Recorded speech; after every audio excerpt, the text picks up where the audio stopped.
on a Wednesday afternoon, which honestly, I kind of love the change up from Tuesday evenings. And we're here with the one and only Kirsten Green. She's here with us to talk about the Retired Racehorse Project, which we will be referring to from here on forward as RRP. Kirsten, thank you so much for joining us. I love the RRP. I've loved working with you over the years. I'm thrilled to jump into this conversation. Yeah, thank you guys for having me. We've had a lot of fun together doing various things, so just adding this to the list.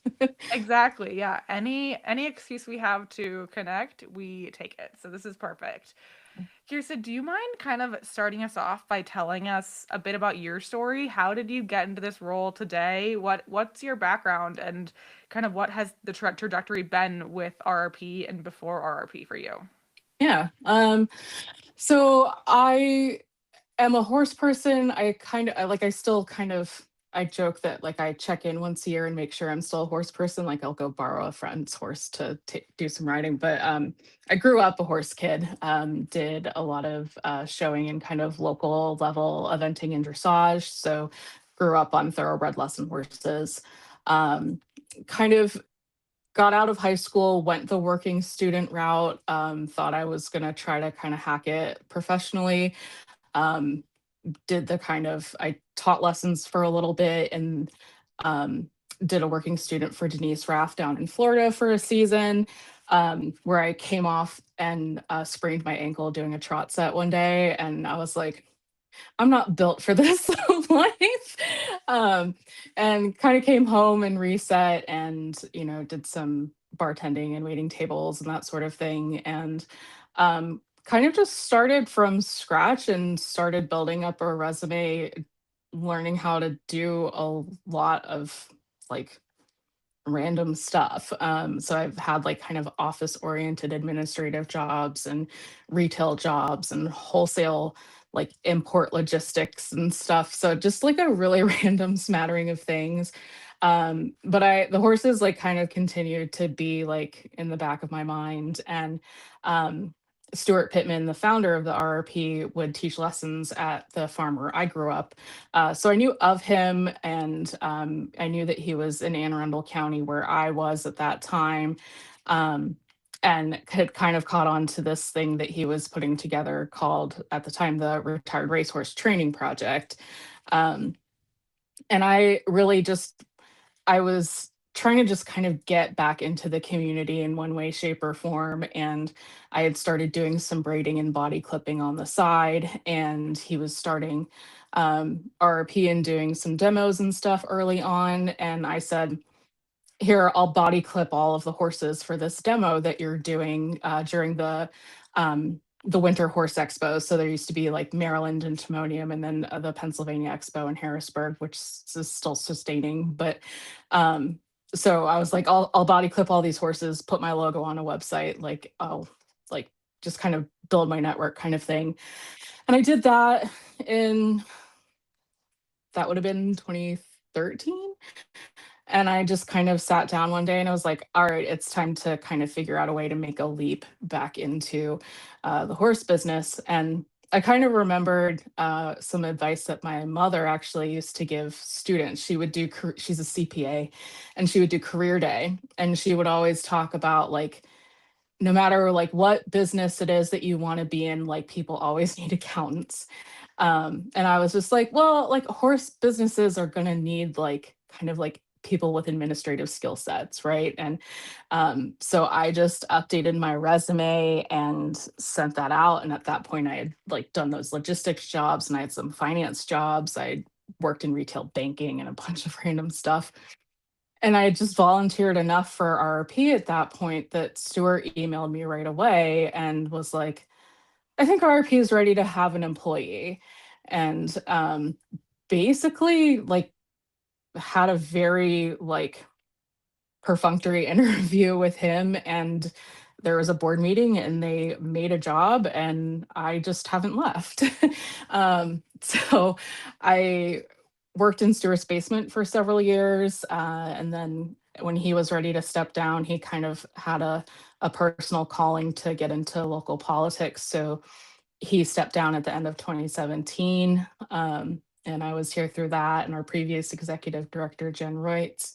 Um, and then when Jen Reutz was ready to step down at the end of 2021, um, I kind of was like, I was so sure that I was always going to be happy, like being a kind of background, make it happen operations type of person. But I'd been there long enough that I kind of had some ideas of what I wanted the organization to achieve. And so I was just like, well, I'm just gonna put my hat in the ring. And there was a national hiring process. Like I competed against other people.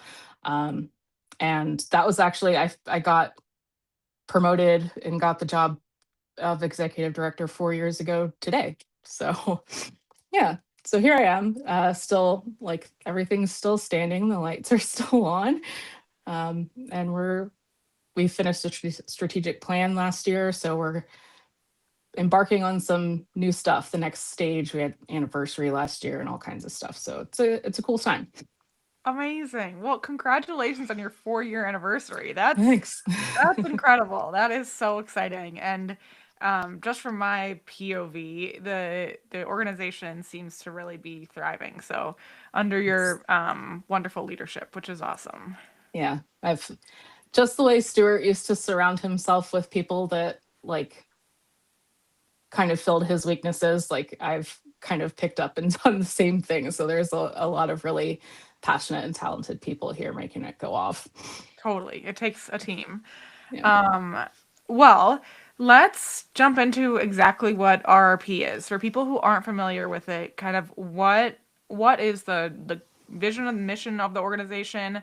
Kind of what is the day-to-day, what are the day-to-day kind of projects that the organization is working on?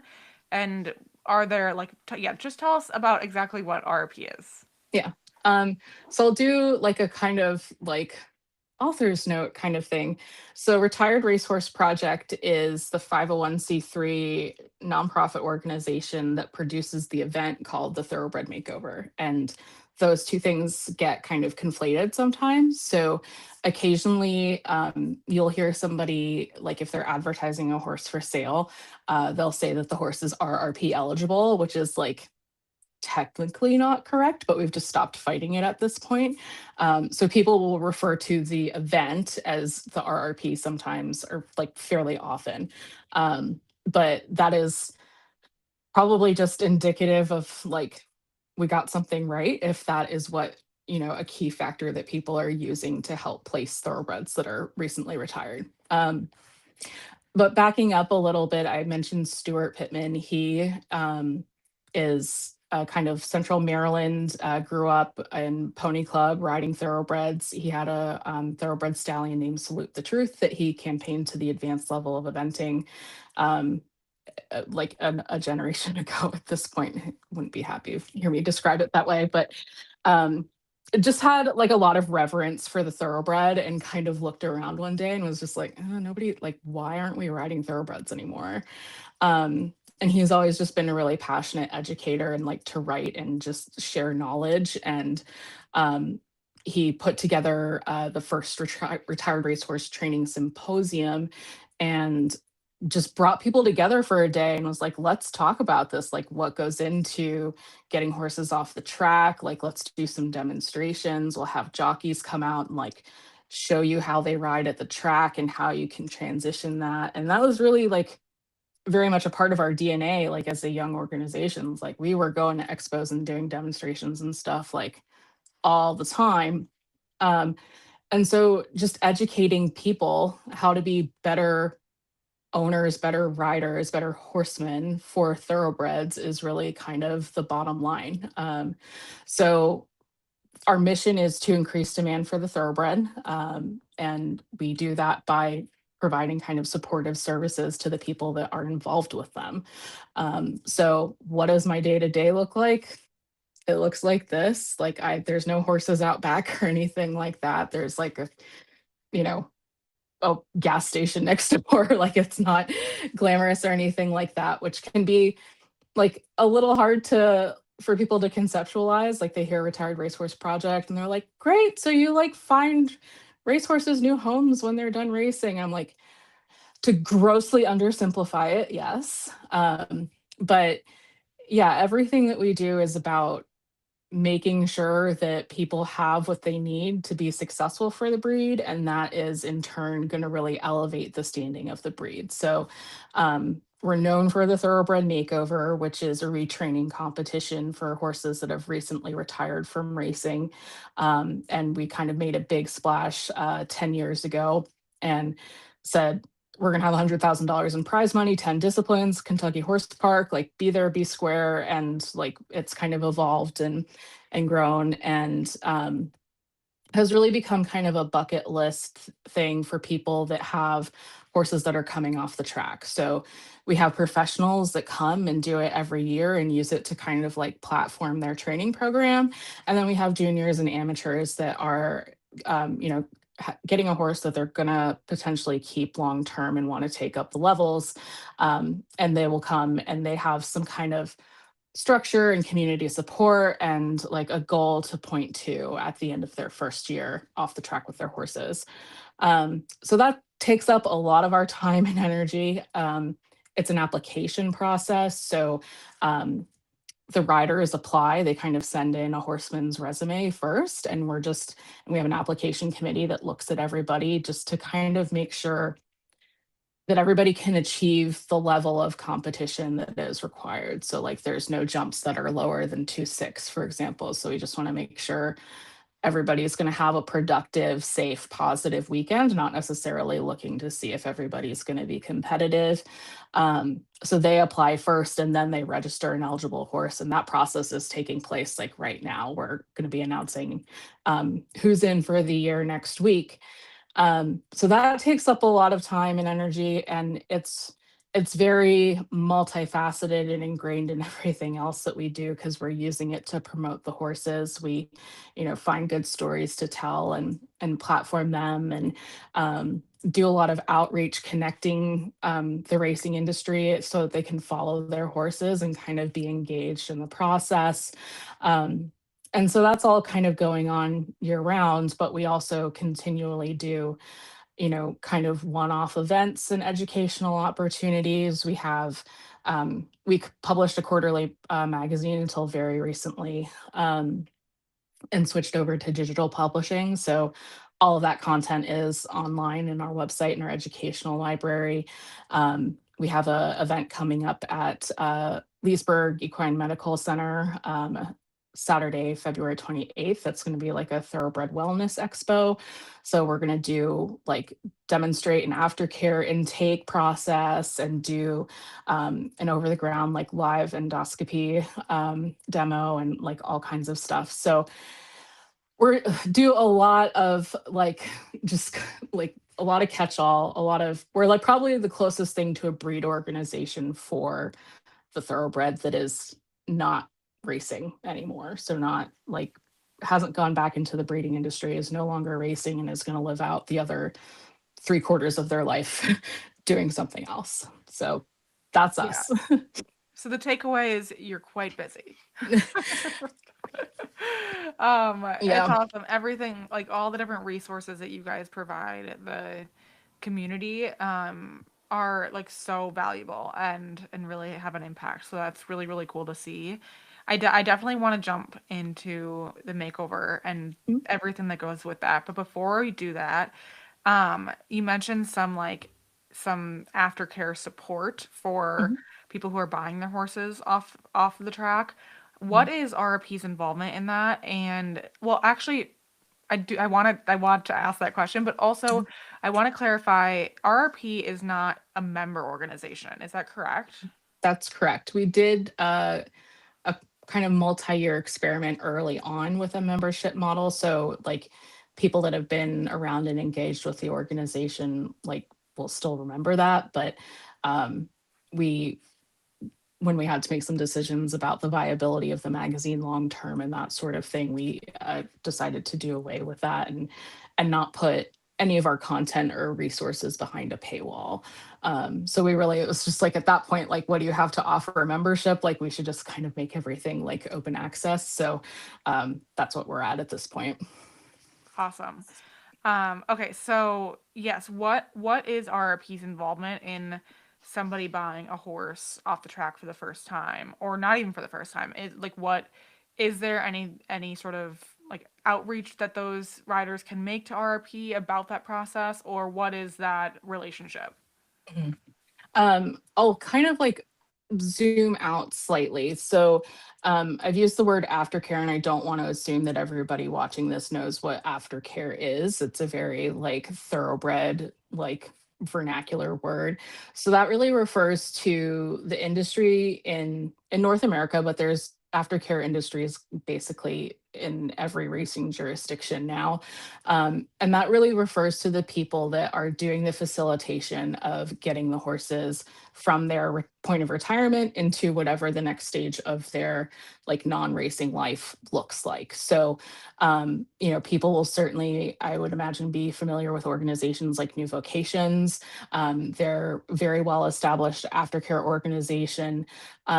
But there's a lot of people that, you know, when we describe aftercare, are kind of working outside of the traditionally thought of model of like facility takes ownership, adopts out. Like that's one model, but there's, people that make their living, retraining these horses and selling them, hopefully for a little bit of profit if we've done our job well. So where RRP exists and all that, we're certainly trying to do our part to really market the breed and increase the overall demand for the horses, making sure that there is a population of riders that are looking for these horses and want to have them in their lives. And that kind of makes the whole collective aftercare system go. So that's kind of our contribution in the space. When it comes to if somebody wants to acquire a thoroughbred, like what does RRP have to do with any of that?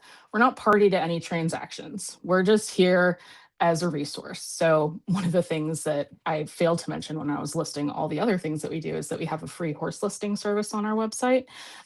So anybody that has a thoroughbred that they need to place or sell at any point in their life cycle can list their horse for free on our website. So that's a really popular place to look and get started if you're looking into getting a thoroughbred. And we have some really neat features just to kind of help you filter through things. So one of the things that I think is really useful is that we have a filter for stage of development. So you can say like, I want a horse that's like super fresh off the track, nobody's done anything with it yet, versus I want a horse that has 1 year of showing experience after the track. So just kind of trying to take into account the unique circumstances that the thoroughbreds have and help people parse through that. So we're really good in that space in terms of creating a platform to help find these people or these horses, but we just have really good relationships with the aftercare organizations and with the retrainers.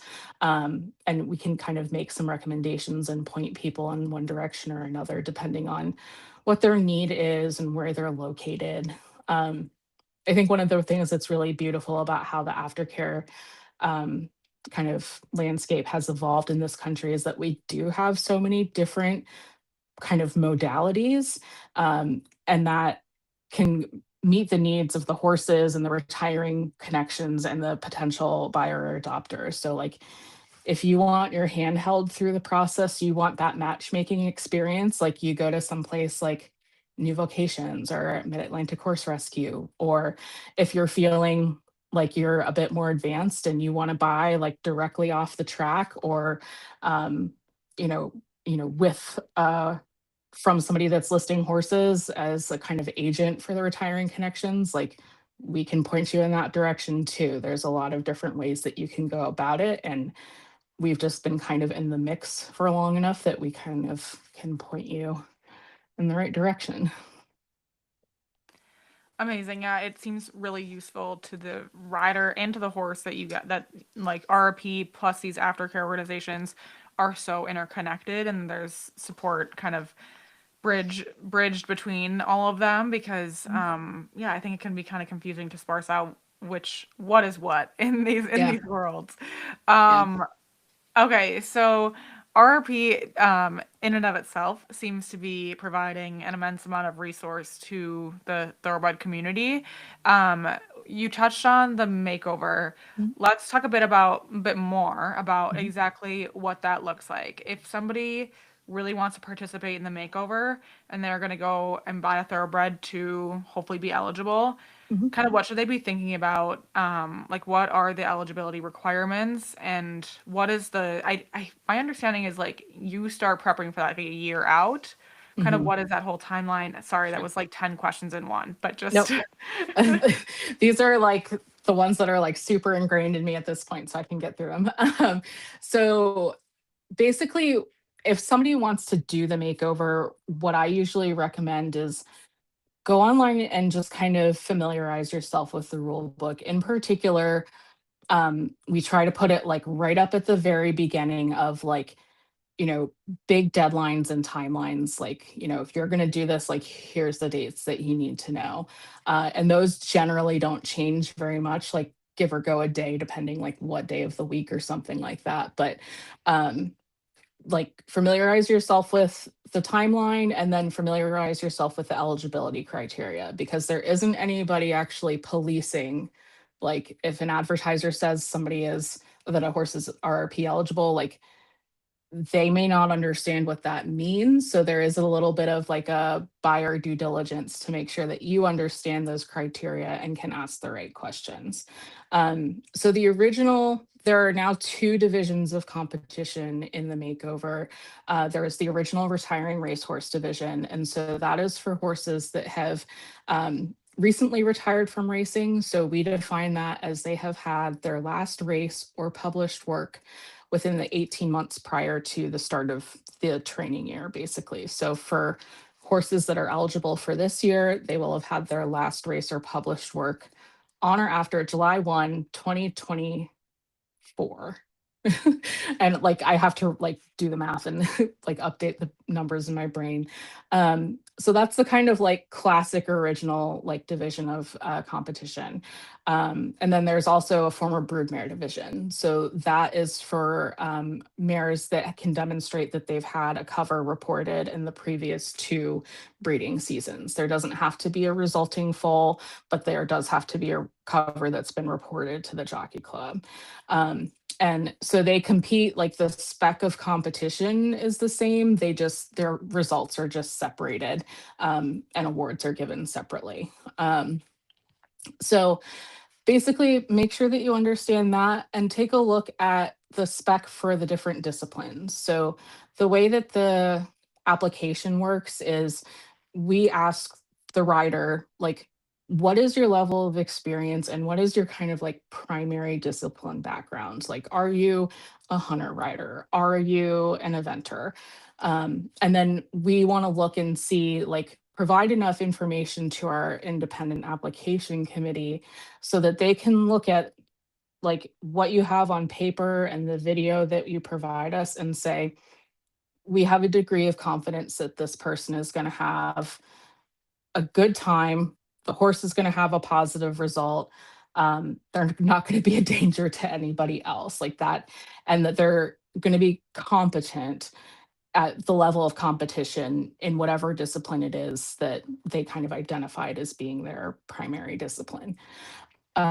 So we ask for, narrative about you, like what your background is, your level of experience with horses and thoroughbreds specifically. And then we have some video requirements. So we need to see recent video.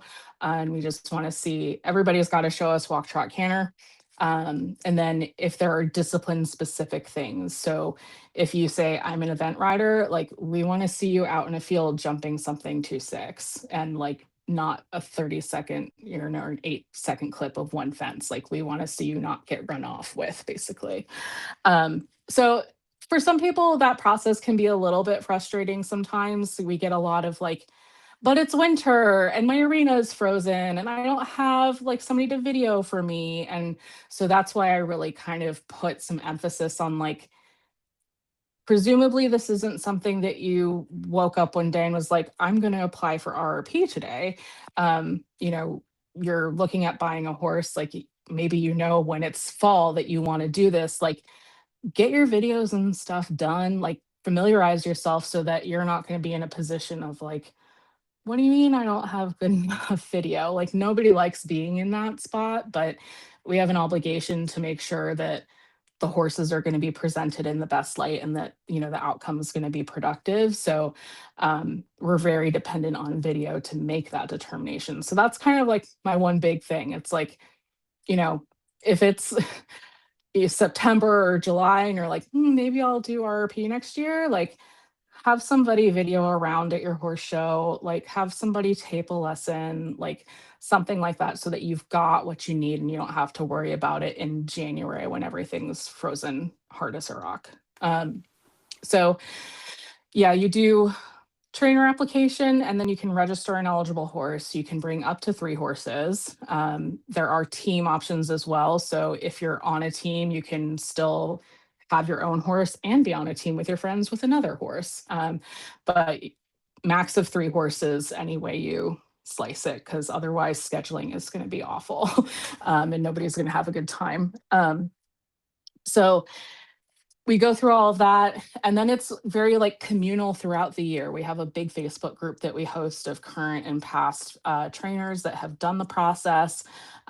Really encourage people to, we call it like Field Trip Friday. So like share the thing that you got out and did with your horse this weekend. We put a lot of emphasis on just preparing for the horse park. Like you've been there, like, even if it's not the Kentucky 3-day, like if there's a horse show going, like it's a lot of environment. So just put a lot of emphasis on that, put a lot of emphasis on good conditioning and good nutrition and kind of helping them get through like, the changes in their bodies and that sort of thing. And the community support aspect of that has turned out to be really valuable for folks. That there's something really useful to people where it's like, I don't know what I'm getting wrong here, but I just can't get weight on this horse. Like, here's my feed plan. What do I do? And you've got this group of people that, have been vetted by RRP and have been through the process and are just like thoroughbred people, and they've been there, done that. You're like, oh, like that's a group of people that like I can feel confident going to for advice. So yeah, they work throughout the year, hopefully get to some preparation shows and stuff like that, clinics, lessons off site, that sort of thing. And then in August, we ask you to pick your discipline. So we don't make you go into the discipline that you put on your application, because that's just, we want to know about you. But if your horse says, I want to do something else, we're not going to lock you into what you put on your application. We want you to pick what the horse is going to be comfortable doing. So yeah, I picked that in August, and then we run a 10 discipline horse show in 2 days. So it's a lot of fun though. 10 disciplines? 10 disciplines. What are they? Okay, so I'm going to get to 9 and then I'll forget the last one, but there's all the typical ones. So dressage, eventing, hunters, jumpers. We have competitive trail, polo, ranch work, barrel racing, freestyle, which is like costumes and music and stuff, and field hunters. Wow. Yeah. So it's like we just do ride times for everything. Like all of us are kind of like a lot of people that were involved with RRP in early years are like dressage and eventing people. So we're just like ride times. Everybody gets ride times. And it works out. So even the hunters, like you have an hour, like we schedule you in groups of 10 and that's when you go, is at that hour. And it works out really well. We're able to get everybody through. And so there's 2 days of preliminary competition. And then the top 10 come back on Saturday for discipline championships. And that's where all the prize money and everything is decided. So wow, it's a good time. We've learned a lot and we're pretty okay at it. Yeah, no, that's astonishing. Okay, so you've got 10 disciplines. How many competitors do you usually have come in a year? So lately, and particularly post-COVID, we usually have somewhere between 250 and 300 horses that kind of make it through the whole process and get to the horse park. We'll have more horses than that register from year to year, but kind of by the time it's all said and done, we're usually dealing with about 250 or so at the horse park, which is like luxuriously fairly like easy schedule as these things go. We've had years like when our application criteria and stuff were a little bit looser, where we were like, what time does the sun set in October in Kentucky? Like trying to figure out how we're going to make it work. But yeah, right now it's at a pretty comfortable 250. And part of, I mentioned we did a strategic plan this year. Part of our, one of the things we are going to figure out is kind of how to fill the rings back up. And we've got some neat stuff coming in the pipeline that I can't quite talk about yet, but will be exciting for people that have done it in the past. So Amazing. We'll get those announcements on the next one. yeah. Um, okay, so this is such an undertaking and it's truly awesome what you guys have built. So you mentioned some eligibility criteria that people should look at prior to purchasing their off-track thoroughbred, just to make sure they check all the boxes. Are there any surprise ones there? Like anything that people like are usually like eligibility criteria that people are surprised by and they're like, "Oh shoot, like I would like that's the one that caught me out." Is there anything Mhm. like that? It's pretty straightforward. So we're looking for that date is like basically we're trying to make sure that the horses are starting like as close to possible in the same point in their kind of retraining as we can. But we also made that long lead time of that like 18 months in case horses like to not exclude horses that had some kind of rehab that they needed after the track. So horses that, came off the track with a bow and needed time, like this way they're not excluded from eligibility. So it's making sure that that last race or published work like happened in the right time frame. And then there's a 15 ride limit. So that is um, training start day is December 1st of every year. So like people that are entering for 26 were allowed to start riding like in earnest this past December. Um, and we allow 15 rides, and that's very much a kind of honor system. We have had to kind of look into it on occasion if we've gotten complaints, but um, that is really just kind of meant to be evaluative. So, like, if the horse is at an aftercare facility, like, it allows for people to come try that horse. That's not really meant to, like, I can get 15 days of head start kind of thing. It's just to kind of allow for particular circumstances. And they can't have shown in anything. So no competitions of any sort. We do have some like little allowances here and there for like, the horse could have done like an in-hand breed show or something like that. But basically, we're just trying to make it very clear that like you're not starting your retraining in earnest until after December 1st. And that's really kind of the key. And then the other thing to make clear is that like that doesn't mean that the horse couldn't have had their last race this year. Like we will have horses that, retire at the end of a spring race meet that are ready to go and don't really need any letdown and could get registered late, in the summer or something like that before we like really, really close up registrations because we will accept late applications too. So that's really the thing is like make sure the race falls in the right window and make sure nobody's been really seriously riding them since. Makes perfect sense. Okay, so you said that they need to be able to comfortably jump to six. I'm assuming that's only for the disciplines that require jumping, or is that Right. everybody? No, so what we do is like if you say um my background is polo, like we don't care if you can jump, but we do want to see you do stick and ball work. Um, because like what's required of them in competition is that they have an agility pattern that they have to do, and then they also have to demonstrate all of the different shots. So like you need to be able to do those things. Um, so we ask that in your video you show us those kind of like discipline specific skills. But yeah, there's the eventers have beginner, novice, and novice track options. The jumpers are meter 80 and meter 90. Or not, sorry, point 0.8 and point 0.9, not meter. The hunters also start at 2.6, and they have a 3-foot option as well. And the jumpers are 2.6 and 3-foot, and then there's an occasional person that'll do 3.3. So those are all the like different jumping options within the disciplines. And we just ask you to pick what you want to do prior to competition. We just schedule them that way. Cool. But yeah, it's really just about like, and if you came in and you did your application and you're like, I thought I was just going to do competitive trails, so I sent you video of me walking a horse over a mattress or something like that, like, and you discover that the horse is a fabulous jumper, like you can send us video of you jumping after the fact so that you can go on and do a jumping discipline too.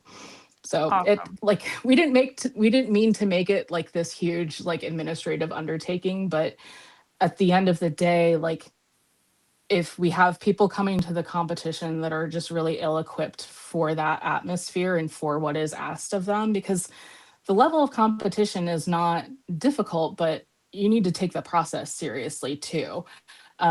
So we're just kind of making our best effort to make sure that when we've put a lot of effort into marketing the event and getting a lot of eyes on the horses, we want to make sure that they're seen in their best light. And so if they're not having a good day, like that's just going to kind of bolster the negative narrative around the thoroughbred. And so we have an obligation to mitigate that to the extent possible. So it's an unusual horse show in that regard. But we try to remind people like this is part of a greater like charitable mission, not just this horse show experience specifically.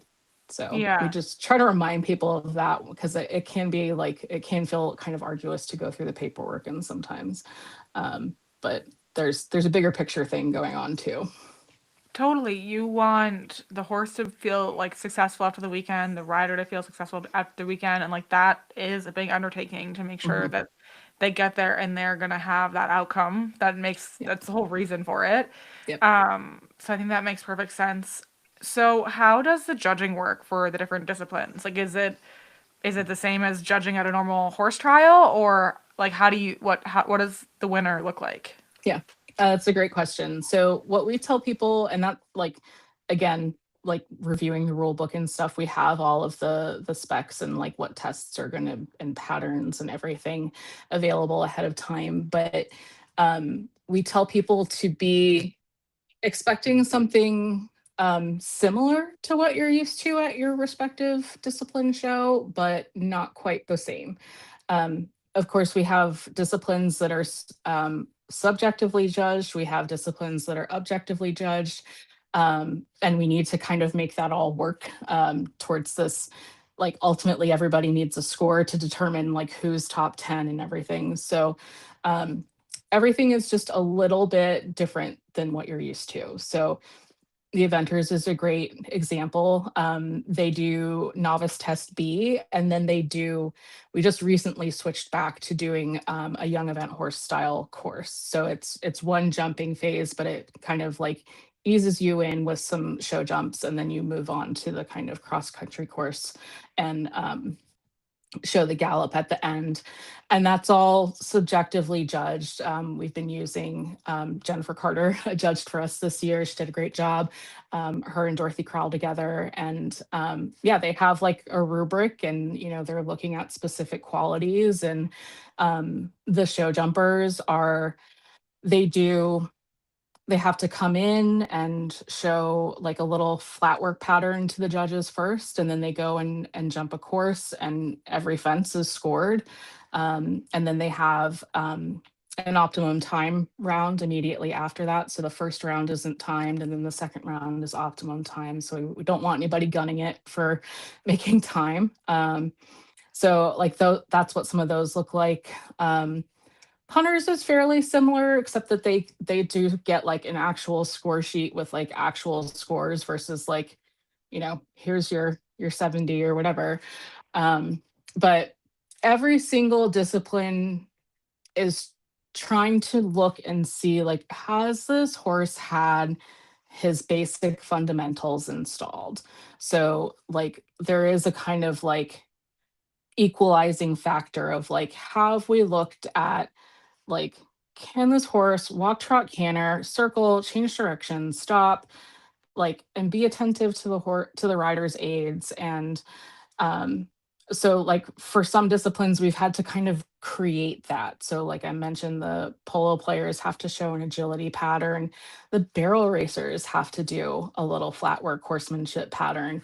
And then we do a bunch of math to convert that into fast time. And then they go do 2 timed runs. So every single discipline has some kind of element of just like, have we met the fundamentals, and then do they have the discipline specific skills that are kind of present and being developed as well. Super fun and like really just such a cool experience for all the riders and the horses that get to participate in that. I love that. Yeah. Is there anything I haven't asked about the makeover that we should cover before? We always come back to.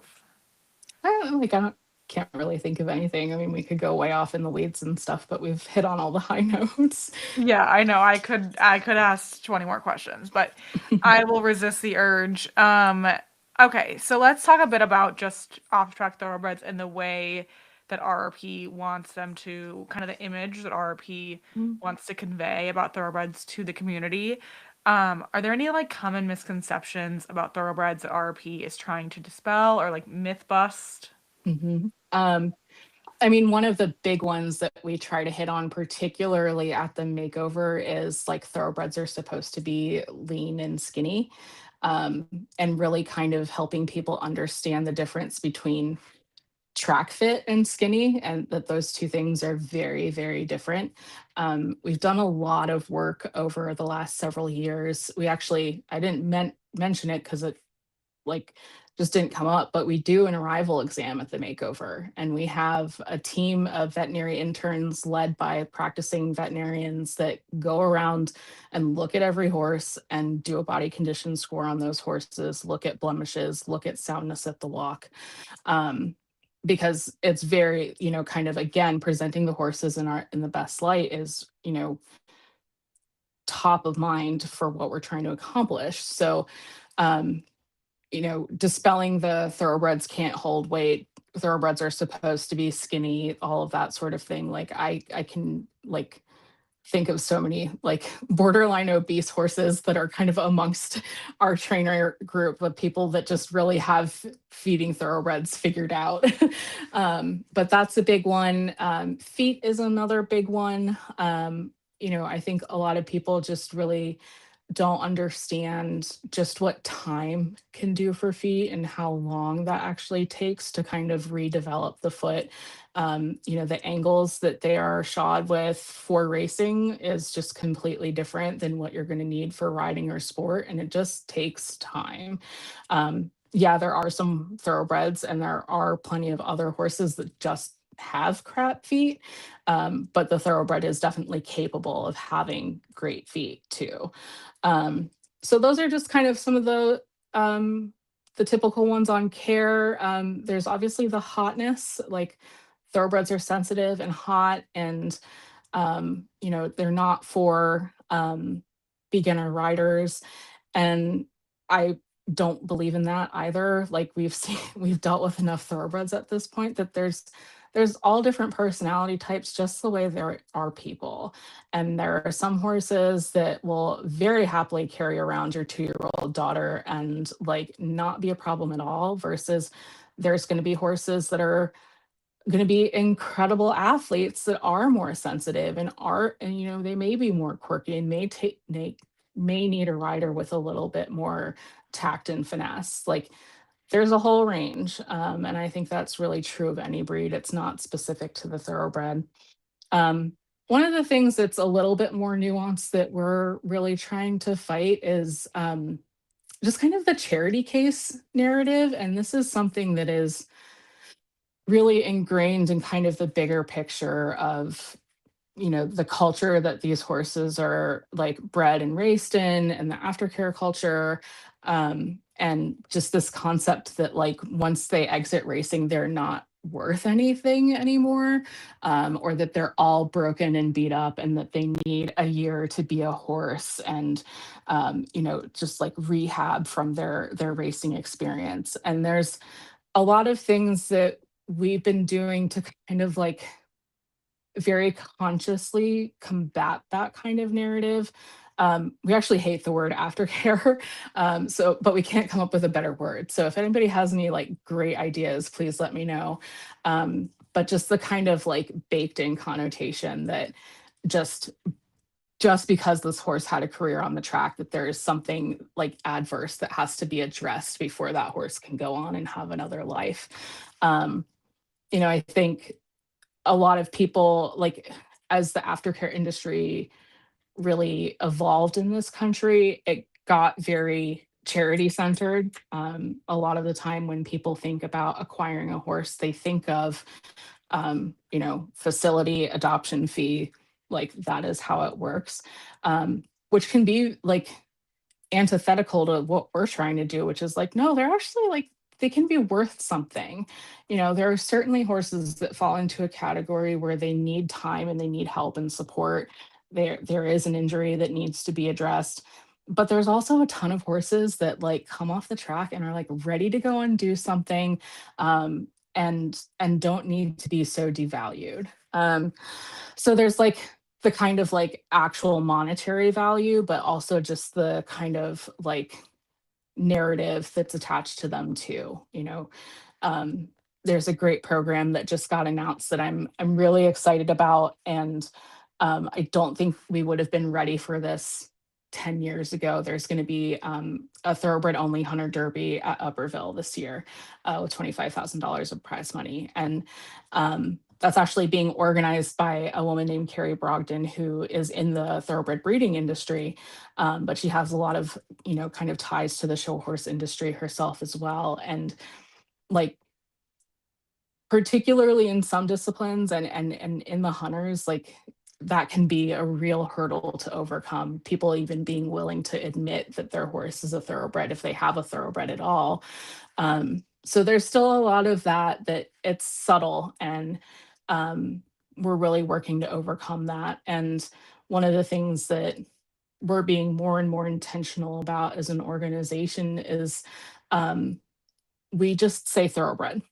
We don't say off track thoroughbred. Like, a thoroughbred is a purpose bred athlete, regardless of what it ultimately ends up doing. And we're trying to kind of make this effort to smooth out that kind of like racing then. There's like a kind of partitioning that happens between what they do in their racing life and then whatever else they do after the fact. And that has kind of like attached an identity to the horses.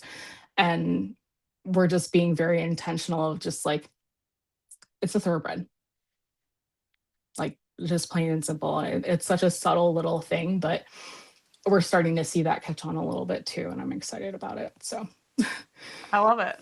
Um, yeah, I love a good rebrand in favor of just like, let's put a different like thought process behind this. yeah. Um, okay, that was really informative, and I think Yeah. a lot for us to all kind of think on, and the way that we all kind of just approach the whole thoroughbred industry.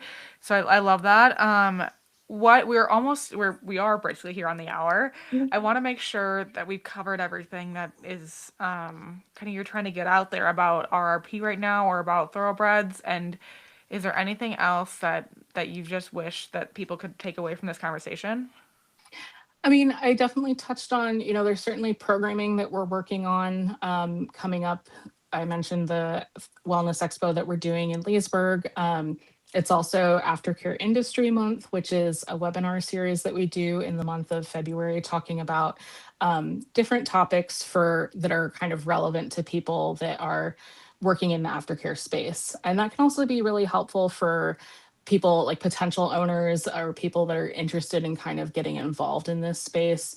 So the subject matter can be, the first one last week was just the first 30 days. And we talked to Bev Strauss at Mid Atlantic Horse Rescue and Jen Reitz, our previous executive director, who does a lot of like boutique retraining herself now.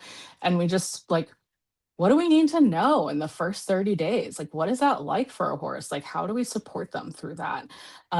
So even though it's advertised as kind of an industry thing, like there's still plenty of things that are really relevant to anybody that's kind of on the receiving end of thoroughbreds, or like tonight we're going to do I'm hosting this evening, and we're going to talk to different track based programs, which really are doing a lot of, they're usually like a staff person that is affiliated to a horsemen's association, and they'll serve a particular racetrack. And they are there as a liaison to kind of facilitate transition, whether that's directly to the next owner, or if they're working with a partner facility to do some retraining and stuff like that. And these programs are just so, so valuable in the overall landscape. And I don't think that they get enough credit.